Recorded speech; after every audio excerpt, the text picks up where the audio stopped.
is my pleasure to welcome Latifah Simon and Dr. Michael McAfee to Inforum. Please give them a round of applause.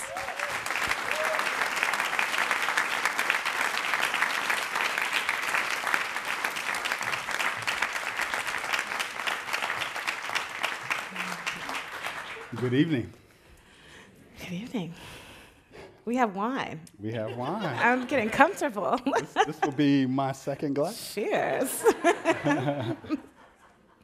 Well, I want to thank you all for coming tonight. We're going to be talking about health equity, starting at birth. And before we start, I was going to tell you a little bit about Latifah and her accolades and her titles, but it didn't sit right. I've been sitting upstairs for a while because I wanted to get over from Oakland, and I've watched Latifah from afar. So I just want to take a moment and just honor this sister.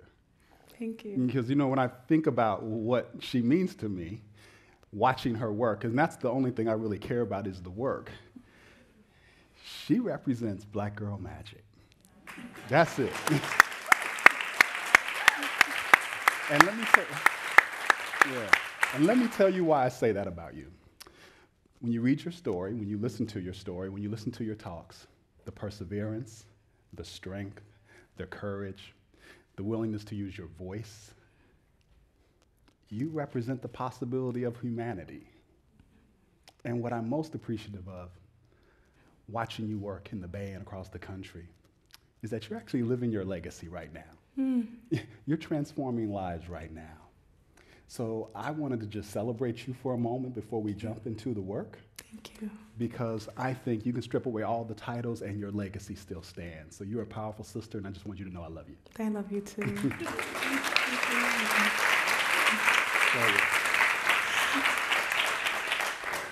So with that in mind, I wanted to jump in, and you started sharing some insights when we were upstairs. I just want to start with, what are you feeling right now? And then we're just going to ease into the questions. Okay, so like when you are a kid and you grew up in San Francisco, you knew what the Commonwealth Clubs, because many of us who had grandmothers, they would listen to Commonwealth Club speeches and their Buicks on, the 80 or whatever. And so it is surreal. So I have a responsibility tonight for all the work that I've been a part of in this city and all the people that I've worked for. I'm not talking about bosses, but young people, to try to articulate those journeys in 60 minutes. And so I'm humbled and excited because our stories need to be told and honored, and they're complex. And so every time we get these opportunities to stand on little soapboxes, I think of my grandmother and your grandmothers, and that we are their prayers. So I'm ready to go. Ready to go? I'm ready to have a conversation. All right. Well, let's start. And I want to start by grounding us in a definition of health equity, since some in the audience may not be familiar with that. Robert Wood Johnson Foundation has a simple and elegant definition that it is fair, access to a fair and just opportunity to be healthy. Yes. And so I want to just let you sit with that definition, see if that resonates, if you would make any tweaks to it. Yep. Then I want you to think about that definition and connect it to your personal story as a way of entering into talking about health equity. Absolutely. There's so many prongs, so many ways I can attempt to answer the question. But before I get into my personal story, I buried my husband 3 years ago. He had leukemia, but a leukemia that very few people, only actually 10 people a year in this country, get diagnosed with. No one lives, no one, with TPLL, T-cell prolymphocytic leukemia.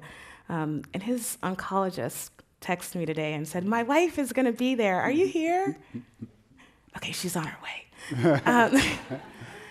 She's here? Where are you at? Hey. Hi, I love you so much. And I bring that up because,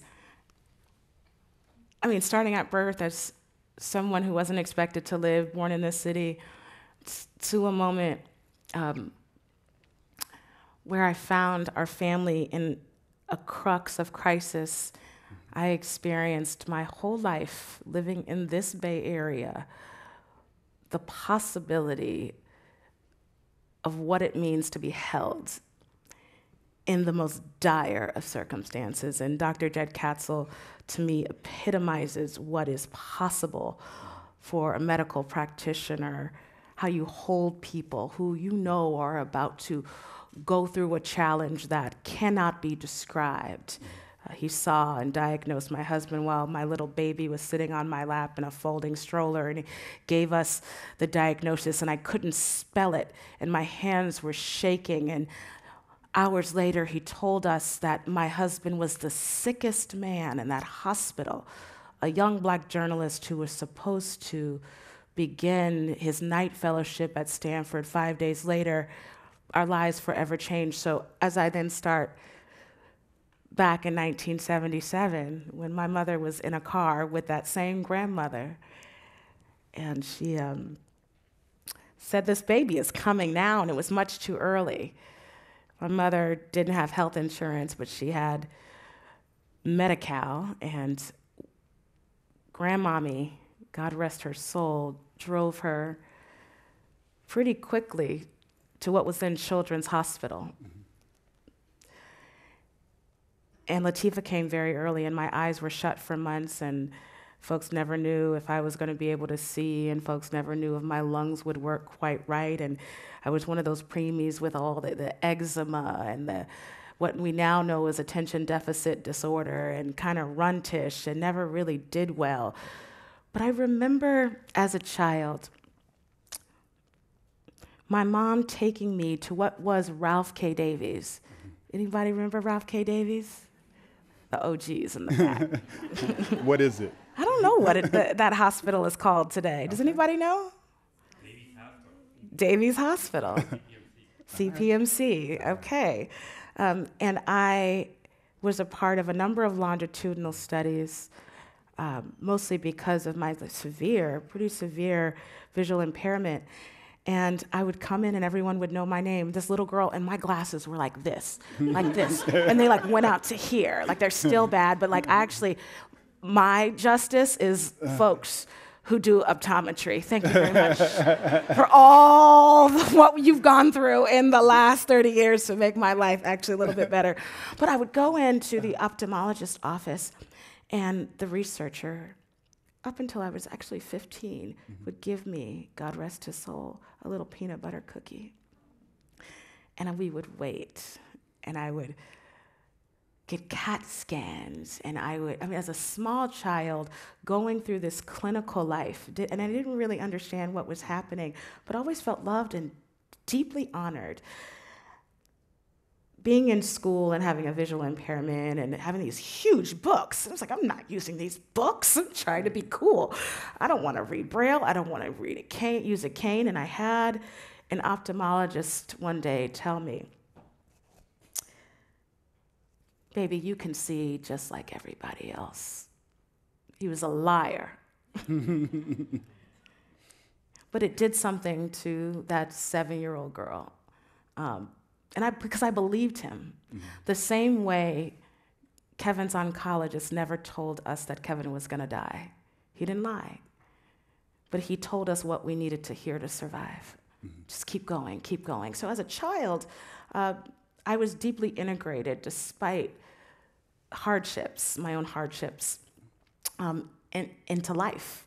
And I believed my mother, who told me I could do whatever I wanted, and I believed Dr. Bobby Graves, who was a pediatrician, a young Black pediatrician then, that I was healthy.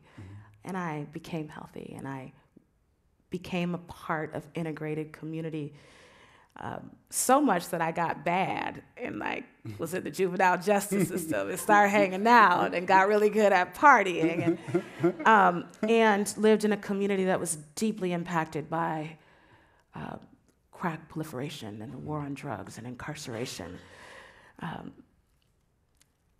And I saw right in front of me our world shift. I was raised around Black accountants and bus drivers and nurses and teachers, and I saw our community almost literally decimate within less than a decade. And I had politics, right? I had politics in a deep heart. My parents were activists when they were young. But at 17, I dropped out of high school here. I wanted to work. I wanted to help my mother. I started working fast food. About a year later, as the statistics will tell you, children, young women who drop out of high school in communities of color are more likely to become pregnant. I was a teenage mom. My daughter is 21. And when I became a client at Homeless Prenatal Program, because at that time we were evicted from our house, that's when gentrification in the Fillmore just became commonplace, and we moved into public housing and were homeless in the midst of that process. I found out I was pregnant with Amina, and I was, again, invited with such grace to be a part of my own process, and was told by a case manager that I had all the choices in the world, but at some point, that baby was gonna come out. I needed to figure out what I was gonna do. And I remember going back to my pediatrician. I was 18 at the time, and she said, Latifah, you weren't supposed to get pregnant. Your fallopian tubes never quite made it work. And I was like, I wish somebody would have told me that earlier, because again, that was a lie. And Amina, and I named her Amina, and I'll tell you why later, became my saving grace. And I wasn't judged by my medical team. In fact, the longitudinal study that I was a part of, they rejoiced at this high school at that point, high school dropout, pregnant girl who worked at Taco Bell. I was a part of a community that made it. Many of the kids who were born at the weeks of gestation that I was born in didn't make it. So me being a full person and my full self-determination throughout that process. And then I found movement, social justice movement. I started working as a street outreach worker and organizer at a small organization called the Street Survival Project. And our goal, it was founded by a brilliant woman, Dr. Rachel Pfeffer, to employ and hire young women on the edge. Because she knew, like many of you know in the audience, that folks who are most affected by many of the social ills that we're all trying to solve, they know what's best for themselves. And young women on the streets, as they still are now, were out of sight and out of mind, and were deeply in the drug economy, on probation, kicked out of every single institution that was supposed to love them. Actually, they were all my friends. And I got hired to be a community outreach worker. I learned ethnography. I understood data in a way that I never did in the classroom. And in 2 years, I ended up running that organization and saved my life. Because folks on face value, and I just am lucky and blessed because so many folks had not had this experience. Folks understood in my humanity. From the moment I was born, from every mistake that I had made, to all the work that I had done, good and bad. So when we think of health equity to me, and in my time as executive director of the Center for Young Women's Development, what was the Street Survival Project, it became the center.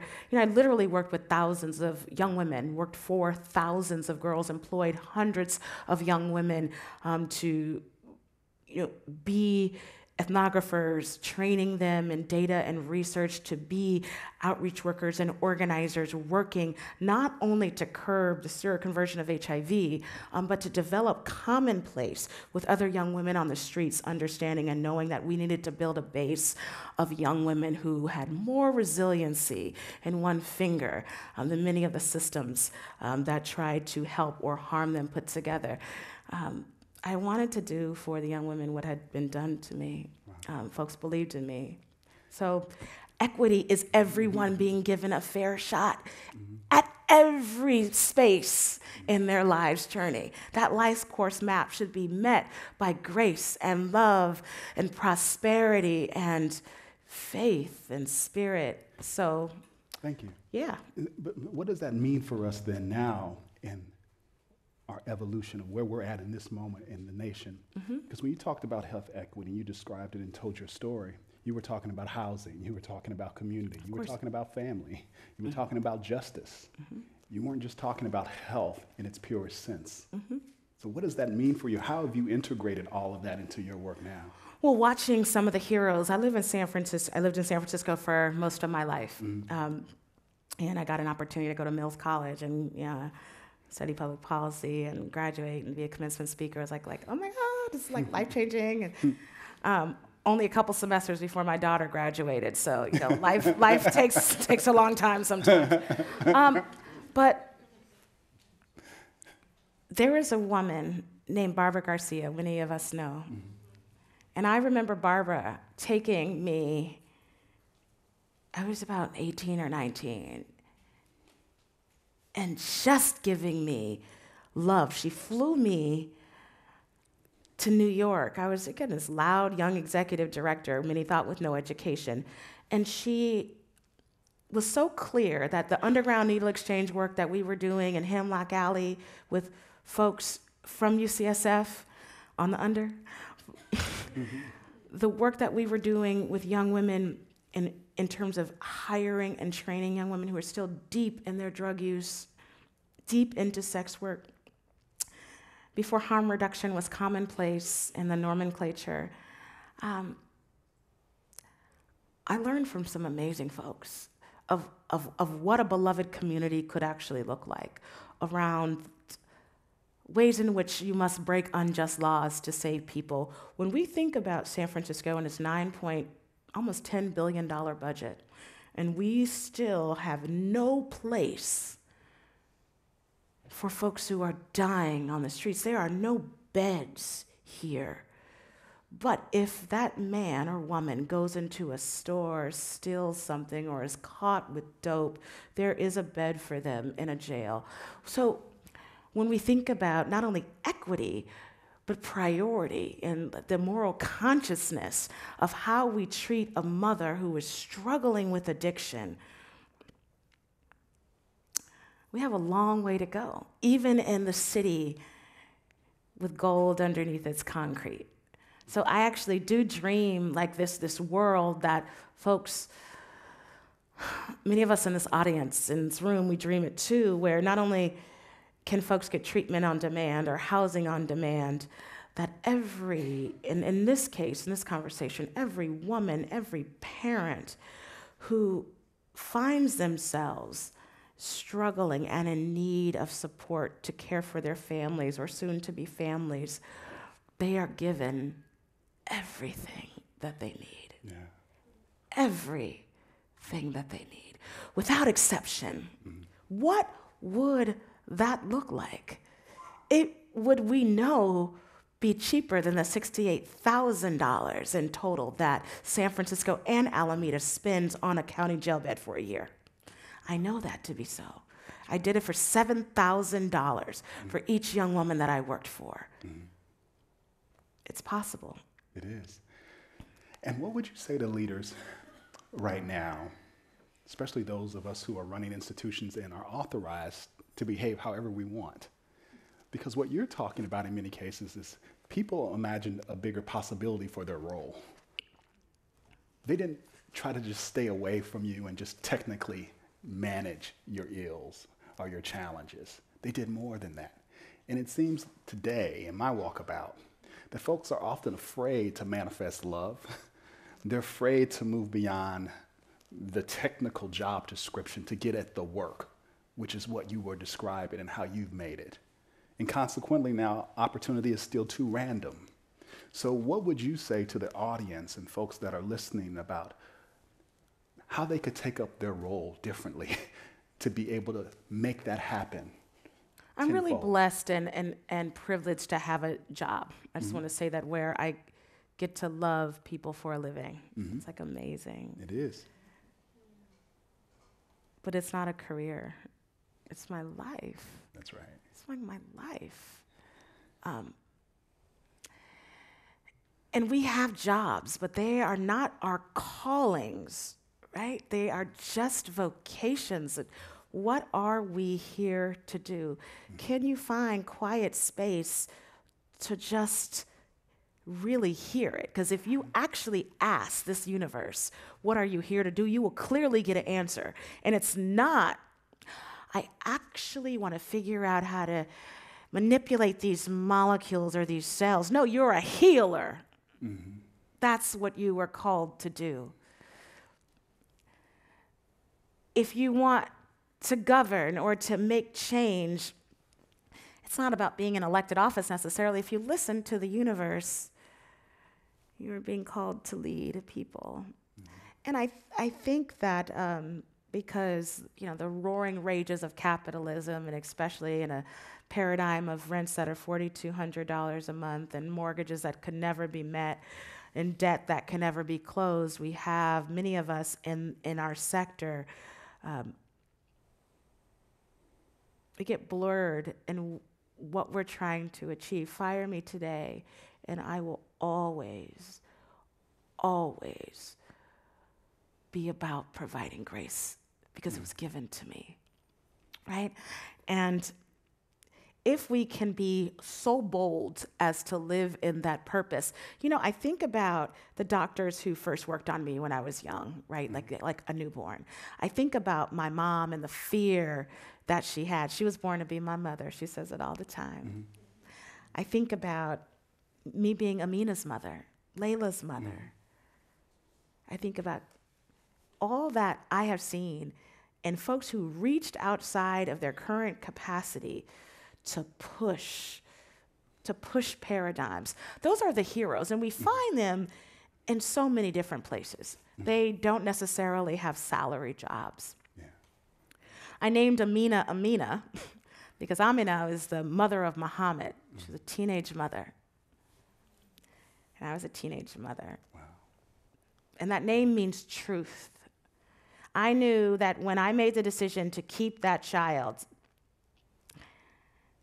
that I was living in that truth and that nothing mattered but me having a child that was healthy by myself, in the projects. Yeah.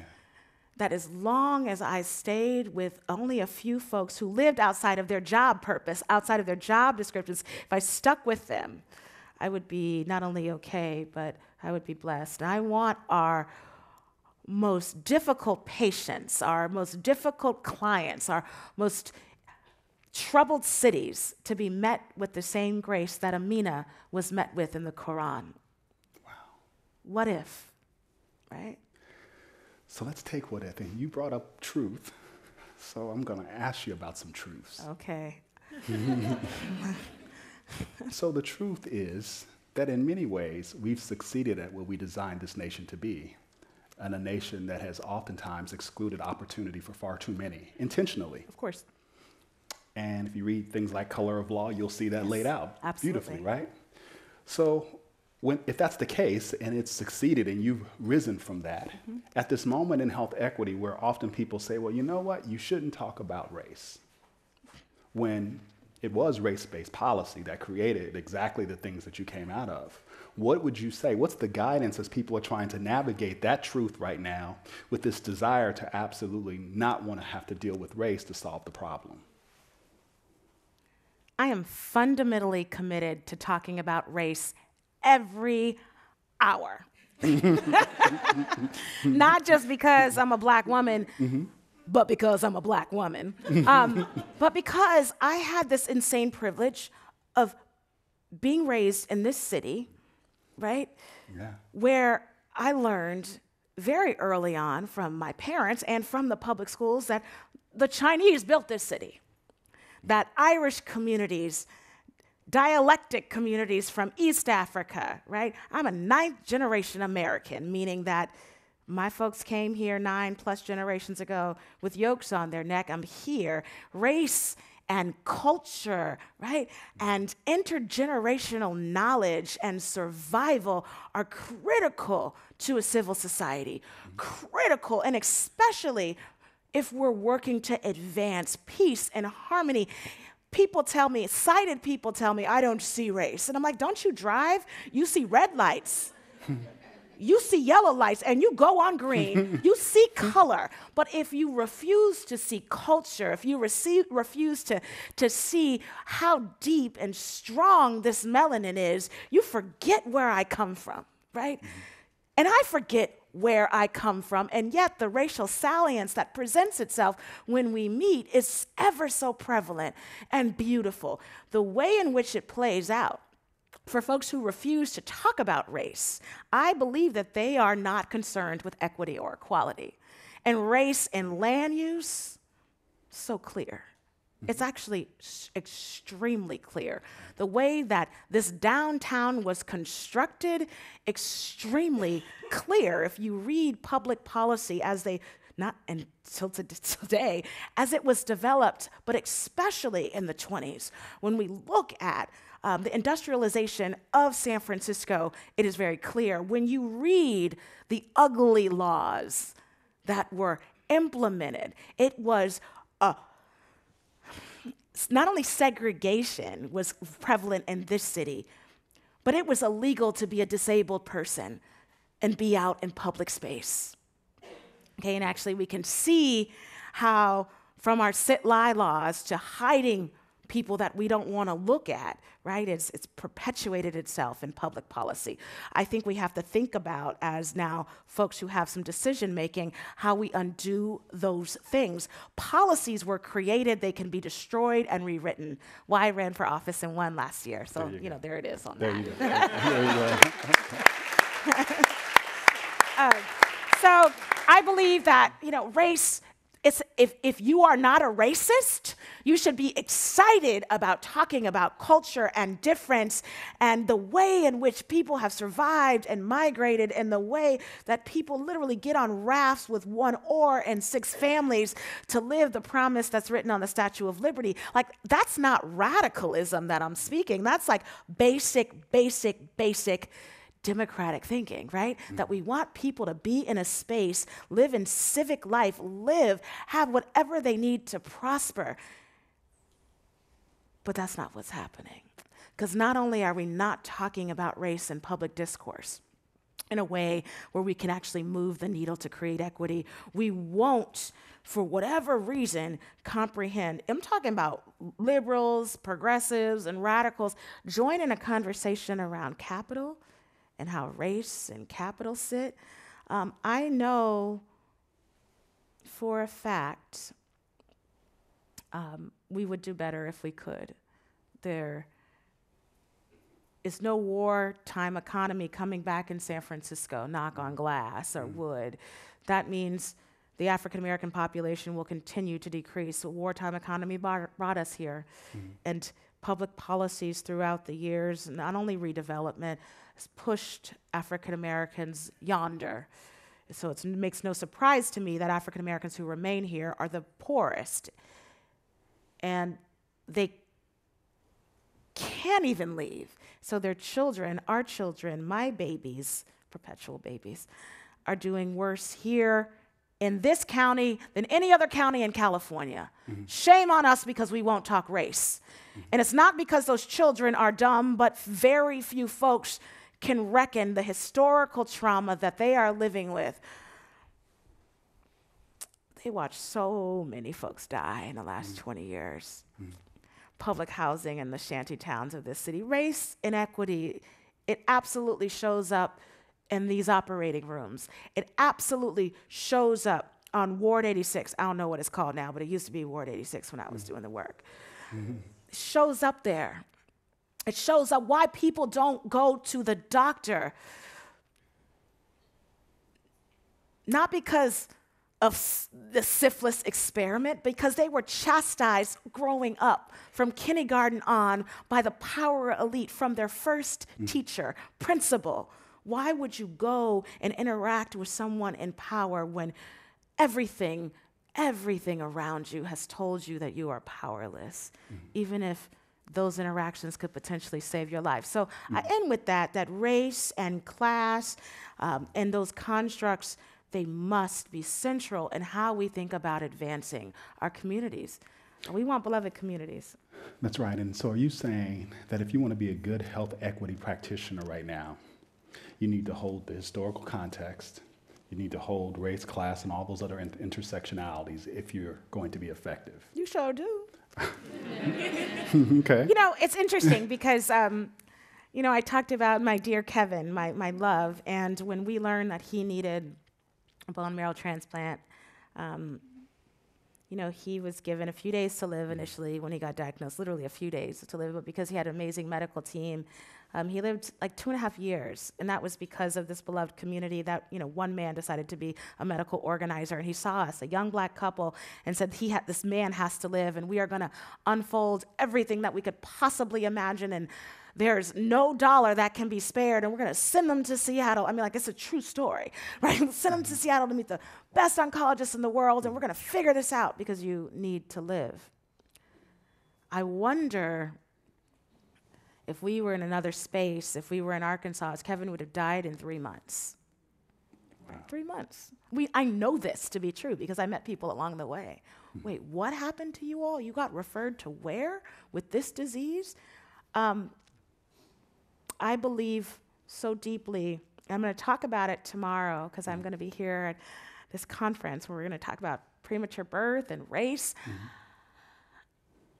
I worked with so many young women of color, Latina, African American, Native American young mothers who were deeply, deeply in their addictions, were deeply, deeply in the sex trade, and just couldn't receive care. Mm-hmm. Why? They were afraid of being thrown in a cage for their addiction, and they loved that child.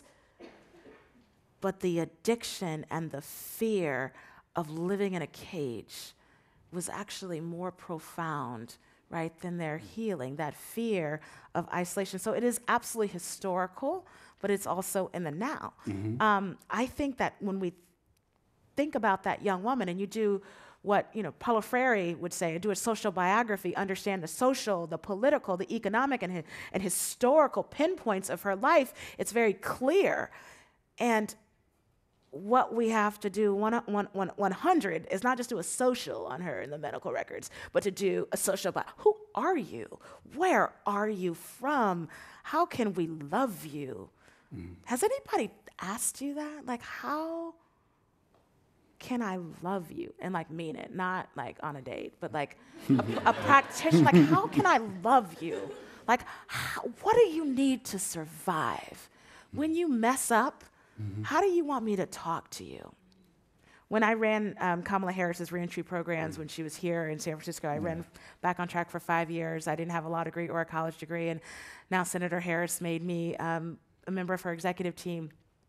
She said, do what you did at the center, and then we're going to do some justice stuff on the side, and you're going to keep kids out of the prison system, right? Please.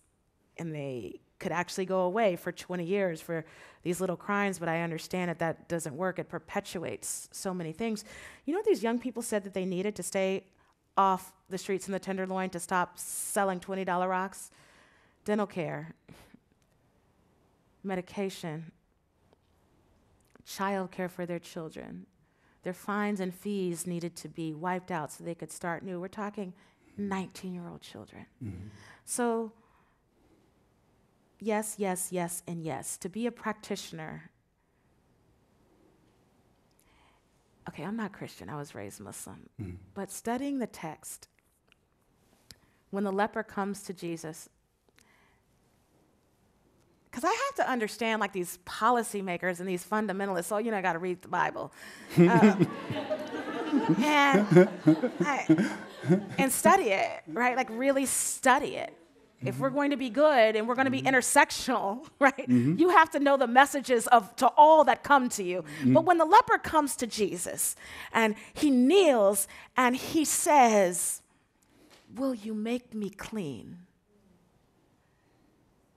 Will you make me clean? And then understanding the sociology of the leper in biblical times, whether it's you read it as a parable or the truth, but understanding that's social biography of lepers were asked to live on the outskirts. This man comes out into this space and sees what is a holy man, what he believes to be a holy man, and gets down on his knees. And he could, in any moment, be jailed, whipped, beaten, or killed by local law enforcement. Mm-hmm. And he asked this man, will you heal me? And the response, at least in the text, says, of course, I'm here. Mm-hmm. You broke the law. You came out of a space that you weren't supposed to be. but you're at least seeking something. And if I have it, I will give it. Period. And so when I read and I study the face of all the people that I love and that I work for, I am actually so inspired and actually now equipped. I know a lot of scripture now. It's so awesome. Because I'm like, that's actually not what you're supposed to do if you love women and children. It says it right here. Right, it's actually right here. This is what you do for the widow. This is what you do for the orphan. This is how we treat the leper and the baby. That baby should be anointed and carried like a queen or a king. So you're in dangerous territory right now. Sorry, I'm starting to preach up here, right? Yeah. You're in dangerous territory because our institutions aren't equipped for what you're talking about. They can be. They can Why be. not? They can Why be. not? Well, because you said a couple of things. And you said you agree with the definition of health equity, fairness and justice. Yep. And if folks are sitting in the audience right now, I don't know if they have that in their job description anywhere. So what I want to ask you is someone who's saying, yes, I'm down with health equity. You're giving me a way to reimagine what my role is. How do I take up fairness and justice in these institutions in many cases where you and I are oddities coming from where we come from to even be sitting here? No, I have right? some examples. So give us some examples of how people can take up this role of justice and fairness in spaces that often are hostile, especially the people of color who try to take this up. That's right. So, you know, when I mentioned Barbara Garcia, and I was actually around doing street outreach and harm reduction and needle exchange and, you know, telling people about Narcan. And one day Narcan will be available and you won't die, right? Like if we can equip people, a little black girl talking to like street kids with green hair and piercings about like why you actually deserve to live, and bad policy is creating this conundrum between you living or dying before you decide to go on your journey to get clean. Yeah. Like there's actually something out there that could save your life. And I learned that from some of the most amazing people in the city, that bad policy, bad laws should be broken, or we should create new ones. So the activist lawyer, the activist physician, the activist researcher, right? Like, how can you work in a place that is against your values and is heresy? You quit and you go somewhere else. Right? You find a space where you can be not only your authentic self, but you can move into your calling. Some people say, well, I got rent to pay. Well, so do I. And I have always had rent to pay, not just to my landlord, but to the people that I represent. There you go. So it's a moral choice. And not everybody could do it, because if they could, we would all do it. But the folks who can't do it, they're counting on the folks who can, right? My mom works at the VA hospital every single day. She can't stand outside with a bullhorn. It's my job to do that for her, right? That's right. And if you're in that institution, what's a step you can take, you would ask someone to take to find that courage? They say, I'm down with you, Latifah, but I'm scared. So I'm learning from them. All right. And I think that that's what has been so awesome about my life, working in like health policy and harm reduction and, you know, radical feminism, and then government. And then I ran a law firm. I spent 2.5 years living with my husband while he was dying in hospitals. I'm raising babies. I'm a single mother again. I'm running a foundation now where I get this opportunity to work with people, and we give away millions of dollars to people and leaders who dare to shape a moral arc, right?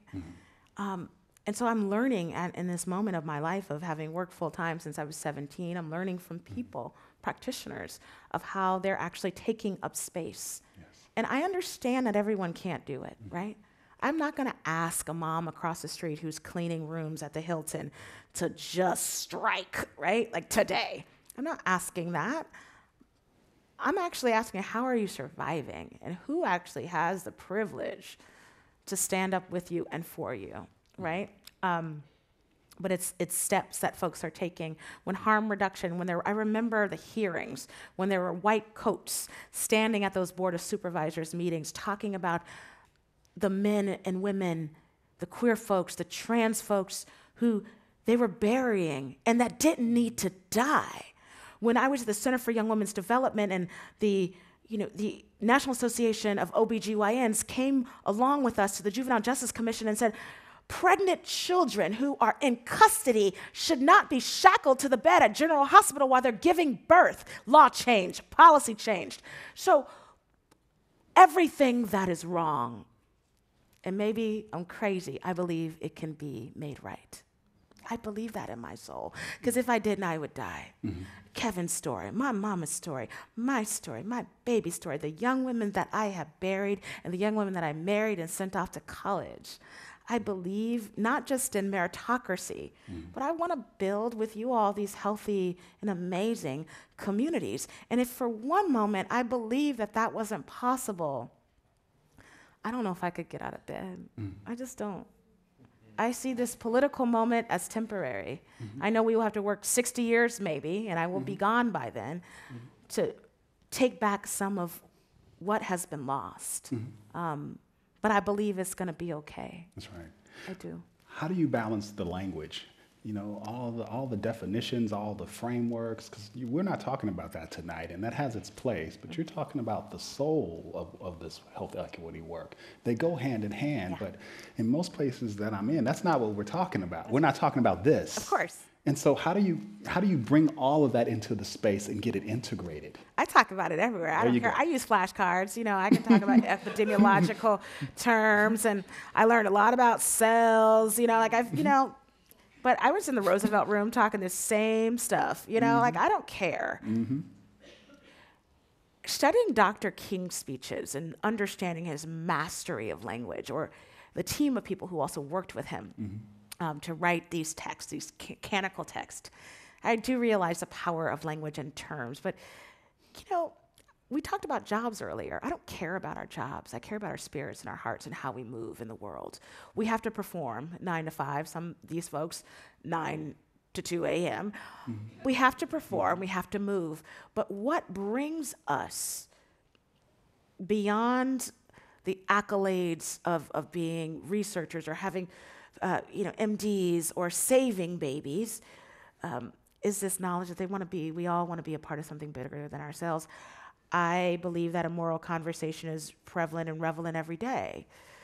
So I balance the language by completely showing up as myself and telling the stories of the thousands of people that I represent every day. I completely believe that that's enough. Yeah.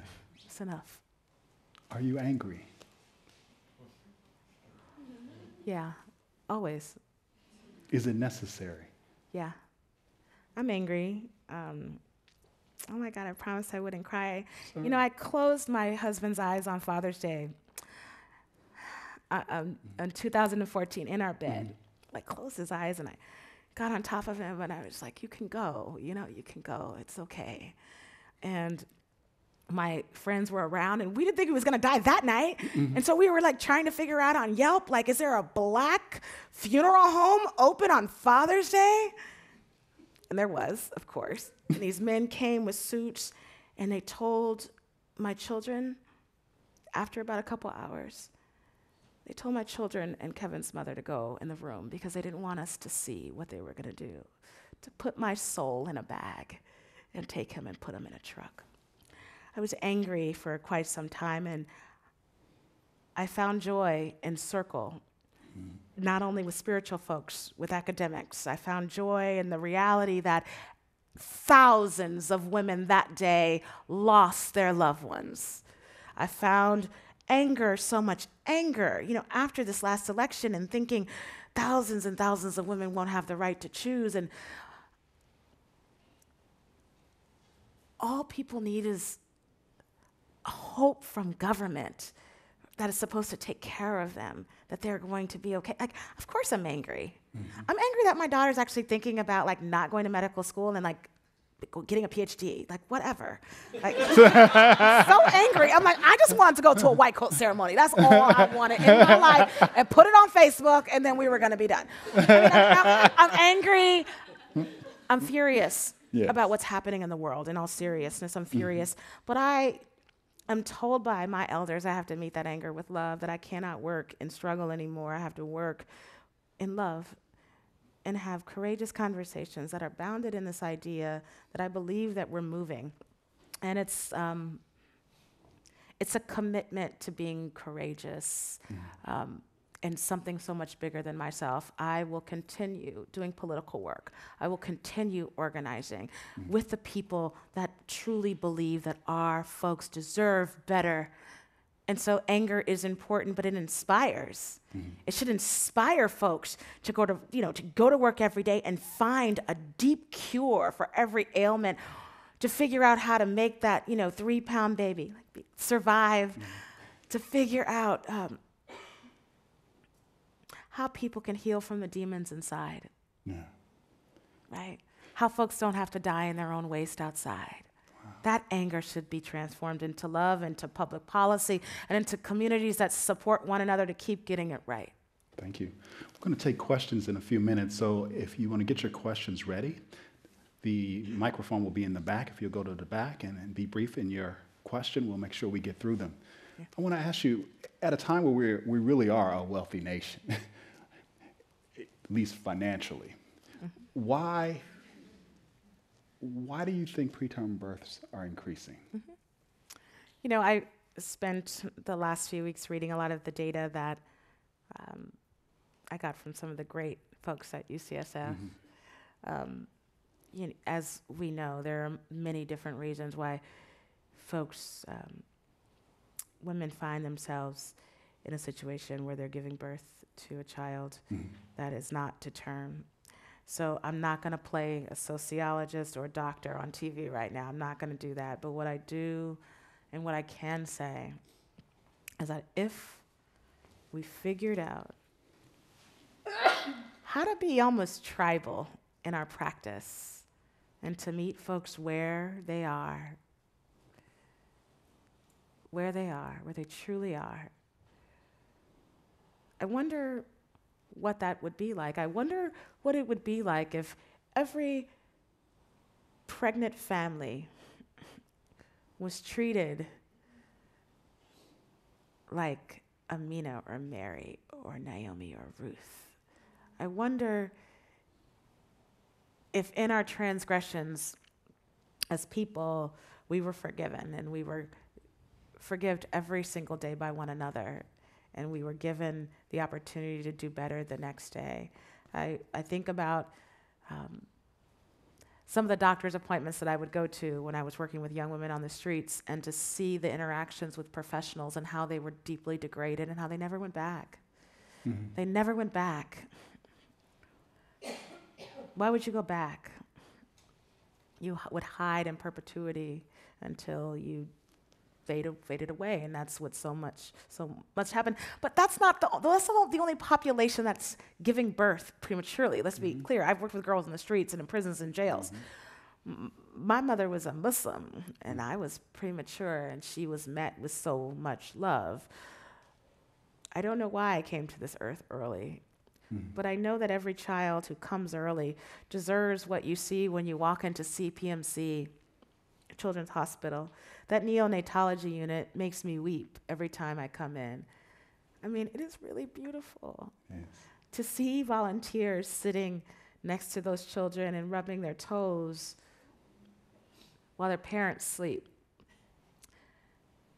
And I've been there so many times with so many young women, and I've also seen, like that elevator that's in the back when they come and they take the baby because the baby didn't make it.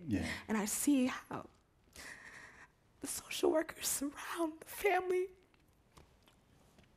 and to lose a child. When people lose a child, whatever their status, it changes their lives. And I think about, what if everyone could have that, like at the stage of birth? But what if every time a woman found out she was pregnant, we just cloaked her in love, regardless of who she was in the world? And I want that for my people, not just simply Black people, my people, my women, my tribes of folks who they should have their just due. You don't know what that child will be capable of, or what that mother has gone through that arc to get her to that point where she needs deep care. I'm in awe of some of the work that's happening in this city. Yeah. And I know that practitioners cannot come in, at 15 weeks of gestation and undo the harm of 26 years of a 26-year-old woman. Yeah. In that time, but it could be a bridge. I know that the practitioners here are creating, and what I'm so excited about is this elaborate constellation of services that's like the Underground Railroad almost, right? Mm-hmm. To bring families with resources and those without, right, to a space of dignity and support. And I look at the stats in Kenya, and I think they're not so much different than some of the cities here in California and in Detroit and in New York and in Florida. And I think about the women who are undocumented, who are so afraid when they go in for an appointment and they see a security guard, and that security guard is not a police officer, but they turn away. I've talked to them, I know them, and they should be afraid. Mm-hmm. So we have to reconstruct how we take care of our tribe. We have to do different things in this moment in time. I'm sorry about the crying, but right. I love women. Wow. And they deserve everything. That's right. It's a beautiful vision of what health equity really looks like in practice. So I'm not going to ask you another question right now. I'm going to go to the audience because I think that's a great... I was supposed to be stoic. That is a beautiful way to transition. So let's go to the audience and see if there's a question. Yes, so as folks are coming up to the microphone, we have a question from social media. Are there partnerships you'd like to see between healthcare institutions and community organizations? Mm-hmm. Absolutely. And they exist, right? So it's also about finding spaces where they need more of them. When I was at the Center for Young Women's Development, now the Young Women's Freedom Center, same organization, and we were training young outreach workers during the height of the AIDS epidemic. Again, those partnerships, CAPS, was a major partner with us. The women's clinic that was the HIV clinic that used to work, or was developed by UCSF, was one of our partners. And also, the Lusty Lady, which is no more but a woman-owned strip club. They came in and taught the young women that we were working with who were doing street outreach and AIDS prevention to teach young women who were sex workers like how to put condoms on with their mouths. And then there was the folks from DPH who were teaching people like how to clean abscesses if they didn't want to go to care. And then there was folks who were training us and giving us huge, supplement boxes of young women who are actively using drugs, can't take prenatal pills oftentimes because they can't keep them down. But what they can do is put that powder in the soda that they're drinking or the water that I learned so much from interactions with providers, practitioners, medical students. I will never forget when a medical student came in and trained young women in juvenile hall when I was working at the Center for Young Women's Development. It was like the most uncomfortable but amazing. It was an amazing workshop. Again, it was like radical female health. And you had this woman who was probably 27, and she was a fellow, OBGYN fellow from UCSF. I'm talking 2002. She told all the young women in the class to get in a circle and pull up their shirts. And I was like, oh my God, these women have been violated. Like, this is crazy. This is crazy white woman from UCSF. Like, what is she doing? and the young women were incarcerated. And it was just us in a classroom, and she was like, everyone needs to know that your breasts are amazing. And then she had everybody clap, amazing. And then she did this breast exam and showed women, and they were 15, 16, 17. It was, one young woman actually said it was the first time she had ever touched her own body, right? And had been raped so many times and had been out on the streets. And I just remember sitting back. I thought she was going to bring charts, and she wanted these young women. There was about, what is 17 times 2? There was a lot of breasts in the room. And these young women, think about it, being partnered with, young physicians researchers to take complete and total dominion over their bodies, I mean, that is revolutionary work, right? We are also so confined with the ways in which we train folks to take over what is truly theirs. I want us to do more of that, not just the typical internships. I believe that physicians, I believe that researchers, I believe that folks who believe in like the pedagogy of the oppressed can absolutely be a part of the like insurgency from below. Like, how do we actually shape community? Because it's not necessarily just going to be in the clinical regimen that you're a part of. It's your life's work. So let's absolutely unfold new opportunities in how to do that. And I think in the conference tomorrow, you all can really explore and dialogue ways that you're already doing that and other opportunities. There's so many populations that absolutely need that kind of formation and collaboration. Thank you. Next question. I just want to say thank you so much for this talk. It's been super meaningful. I was just curious, people are talking about universal basic income. Are there any cities who are doing anything really interesting right now in terms of healthcare that we can learn from? I should ask you that. Stockton is just piloting universal income, and Michael Tubbs is one of the youngest mayors in the country, and he has the audacity to think about doing different things around, again, providing the poorest people with some of the basic resources that they need to survive and not engage in the underground street economy. So I think that that's amazing. In San Francisco, while there are extreme health barriers, what we do know, right, is that for the most part, folks have some access to care. As we go, up even to West Contra Costa County, we have to think about women, especially women, and the potential closures of hospitals, right? And how far folks will have to go for care. As long as healthcare is a privilege, it's a privilege. It is still a privilege. As long as healthcare is still a privilege and not a right, we have work to do. So, we can have boutique programs, but politically, we have to figure this thing out. We have to do it city by city and state by state. It's a regional and, of course, a federal mandate of people who have moral courage, who understand that beyond the fiscal madness of trying to find health care for all, that it is our responsibility to do so. I've been in many cities, and I've talked to many folks. What I really, really love, and because I have been with both my husband and working with many folks who are sick, and being a mother twice, I really appreciate the audacity of researchers within the clinical space and teaching hospitals. It's what saved me, right? It literally what saved my life as a child, as a baby, as a preemie. But I think that using those spaces as literally labs themselves. But what happens inside of those spaces can't be just left in those spaces. We have to link with institutions like PolicyLink, right?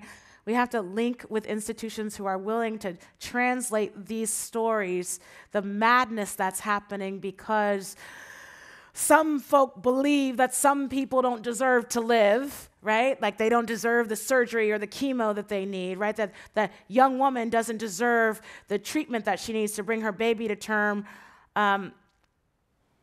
That needs to be brought to the policy sphere. So Lateefah, on this point, before we go to the next question, if the fight still is to make sure that healthcare is no longer a privilege, that it is a right and that people fully do have access to it, what do you say to folks who have the resources and means to take on that fight, but choose to do charity work? So, I believe in altruism. It's what burns in our heart. We love people. We want to do stuff. We want to be creative with how we give, and no one wants. You don't want people to tell you how you're supposed to give your money. But public policy, as complex as it may seem, and it might seem a lot easier just to give to the shelter, which you should do, because people need to be safe. Women need to leave abusive relationships. They need to have healthy families. But I also challenge folks all the time, like, could you think about, which many folks have done in philanthropy, folks with individual wealth, could you think about putting a table together with other folks of resource, whether it be a ballot measure, right?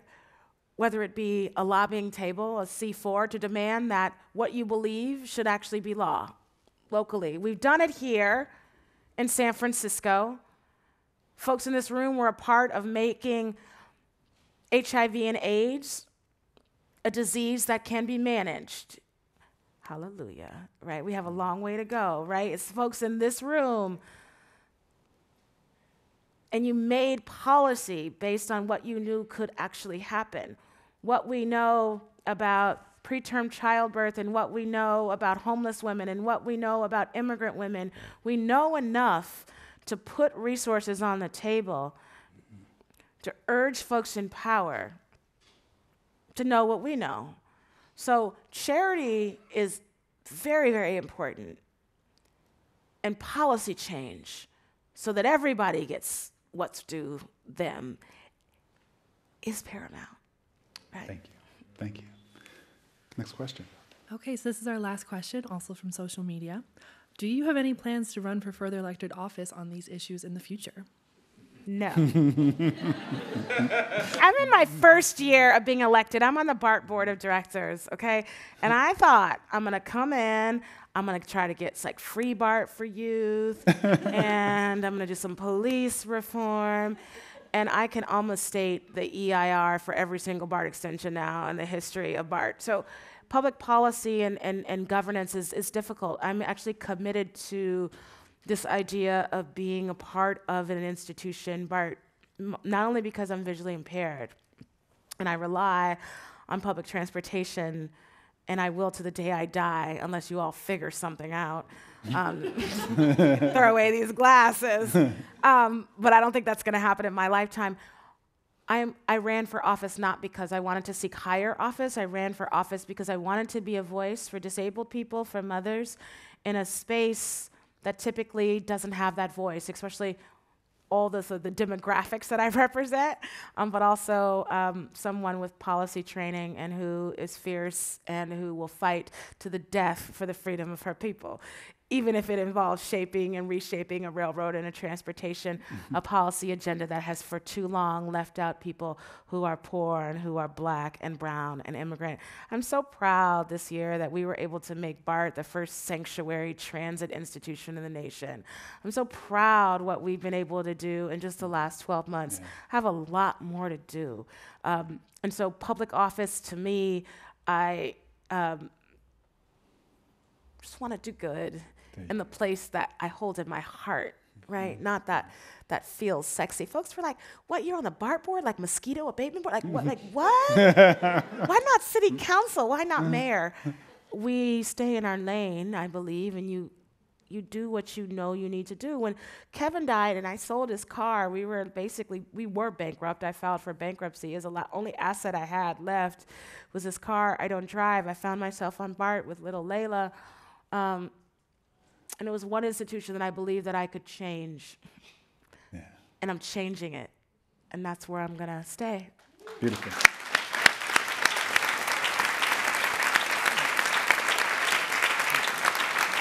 Wow. So as we close, I want to ask you, give us your last 60-second idea of what needs to happen to change the world. No, go on and give it to us. I've cried so much in the last 60 minutes. I want everybody to have a key. Can you imagine if every refugee from Sierra Leone had a key, like a real key? If every Syrian refugee had a key, if everyone outside had a key, if everyone had a home where you can start to build wellness, where you could be treated and loved and read to. What if everyone actually had a key on the globe? Of course, they need water, they need sustenance, they need spirit, all this stuff. But what if everyone had a place that was safe? What if everyone had a key? I mean, I literally just thought of that, but I think it sounds amazing. Hilarious. Right? What if everybody Ladies and gentlemen, will you? Thank you. Cheers. Cheers, boss. Sounds amazing.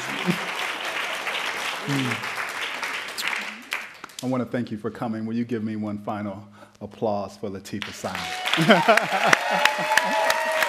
Thank you. Love you. Love you, Sarah. Thank you, guys. Oh, that's awesome. What an honor. What an honor. I love the Commonwealth Club. I love Policy Link. Thank and you. I absolutely love USF. So thank you all for being here tonight. I'm Have a really good night. honored. Thank you. You rocked it.